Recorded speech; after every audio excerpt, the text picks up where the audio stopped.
मोदी। संत शिरोमणि आचार्य विद्यासागर। सीधा से प्रश्न रखें। चालू समय है। कम है। ऑन है, ऑन है, सागर ऑन है वो। सीधे प्रश्न करें। नमोस्तु महाराज जी। नगर गौरव निरापक श्री वीर सागर महाराज की जय।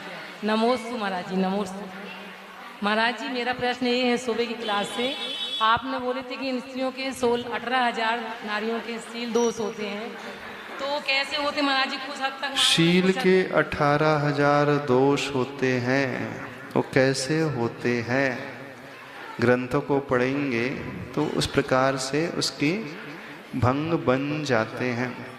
10 धर्म मन से, वचन से, काय से, कृत से, कारित से, अनुमोदना से, 4 कषायों को छोड़ करके 10 धर्म से प्रेरित होकर के ऐसे एक एक मल्टीप्लाई करते चले जाते हैं, तो वो 18,000 की काउंटिंग आ जाती है इस अपेक्षा से।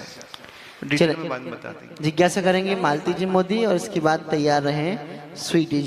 माँ जी, मेरा प्रश्न ये है। Hello hello hello.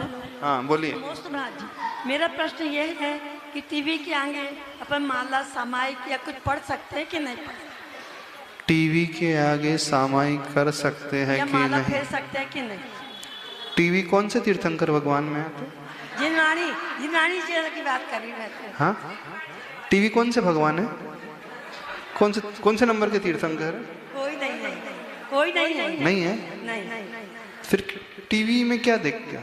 जिन रानी जो चैनल आते हैं। अच्छा, गुरु के प्रवचन सुनकर।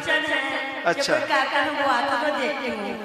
मैं माला फेरते समाज करती हूँ तो मेरा मन भटकने लगता है, तो मैं वो मध्य में आवाज फेरते समाज करती हूँ तो मेरा मन भटकने लगता है, तो मैं वो मध्य में आवाज में सुनने की अपने मन को बदलने की कोशिश करती हूँ। अच्छा, एक साथ 2 कार्य हो सकते हैं। हम तो नमोकार मंत्र भी पढ़ते जाएं और सुनते भी जाएं, दोनों कार्य हो सकते हैं। आप बताइए। नहीं होते। एक समय में एक ही कार्य हो सकता है। या तो हम पंच परमेष्टि का ध्यान कर सकते हैं अथवा हम प्रवचन सुन सकते हैं। अब दोनों एक साथ कैसे संभव है? बताइए, आप बताइए। नहीं संभव तो नहीं है। हाँ। मन भटकता है करके मैंने चालू कर। अच्छा, मन भटकता है। हाँ। इधर उधर की बातें याद आती हैं। हाँ। इस कारण गुरु के प्रवचन सुन करके हम मन को अपने समझ करने की कोशिश हाँ, करते तो उसका तरीका ये सबसे अच्छा है। पहले अच्छे से प्रवचन सुन लीजिए, फिर जो है शांति से बैठ करके नमोकार मंत्र की जाप देना शुरू करें। अब जाप देने में फिर मन भटकता है तो उसका एक तरीका और बताते हैं।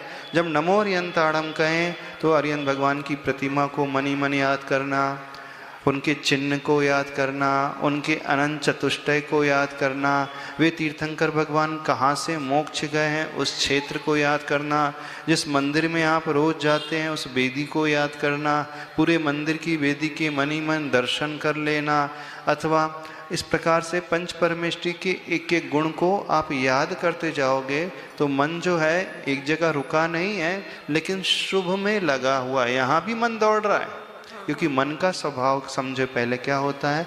मन हमेशा चंचल होता है, मन कभी स्थिर रह नहीं सकता। तो हमें क्या करना है, जैसे उस बंदर को, बंदर बड़ा चंचल होता है, यदि हमने उसे एक वृक्ष दे दिया तो वृक्ष के ही एक डाल से दूसरे डाल पर कूदते रहता है। तो ऐसे ही मन रूपी बंदर को श्रुत स्कंद रूपी एक वृक्ष दे देना है। श्रुत स्कंद मतलब कोई आगम रूपी वृक्ष दे देना है, अथवा कोई तीर्थ रूपी वृक्ष दे देना है, अथवा पंच परमेष्टि के 5 मंत्र दे देना है। फिर उनके गुणों का चिंतन, द्रव्य से चिंतन, पर्याय से चिंतन, रूप का चिंतन, तीर्थ वंदना का चिंतन, तीर्थ यात्रा का चिंतन करोगे तो पूरा एक सामायिक हो जाएगी।